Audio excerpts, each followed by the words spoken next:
Guys, সবাইকে রাতের শুভেচ্ছা জানিয়ে আবারও একটা নতুন ব্লগ দিতে হাজির হয়ে গেলাম। কে কোথা থেকে ভিডিওটা দেখছে অবশ্যই কমেন্টে লিখতে চাই। নমস্কার, আসসালামু আলাইকুম। আশা করি সবাই অনেক অনেক ভালো আছেন। আপনাদের দোয়া আশীর্বাদে আমিও ভালো আছি। এই যে ধরো, আমার গার্লফ্রেন্ড আমাকে হোয়াটসঅ্যাপে, ইমোতে, স্কাইপেতে সমস্ত মেসেজেস জ্বালাপোড়া করে দিয়েছে। তুমি কই আছো, কই আছো গো? আমাকে এত ভালোবাসার মানুষ আছে পৃথিবীতে, এটাই তো কম কিসে। আর ওর ভিডিও দেখে আমার খুব জেলাস হচ্ছিল, তাই স্কিপ করে দিয়েছে। ভালো থাকো, তোমার জন্য রয়েছে আগাম বার্তা আগামী দিনে।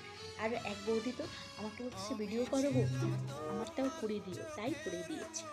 আর আমার মানে হে মনুরা, আমার জন্য অনেক বৌদির কেরাস, এটাই কম কিসের বলেন কি? ধরো, আমি রাস্তা দিয়ে যখন হাঁটি, তখন একটু মূর্তি মূর্তি ফিল না হলে না চলে না, একটু রাজা রাজা ফিল না হলে কেমন যেন নিজের মনের ভিতর হাউতাস হাউতাস করে, তাই হাঁটি। আর অনেকের আবার জ্বালা ধরে আমার চুল নিয়ে, আমি কীরকম স্টাইল করি,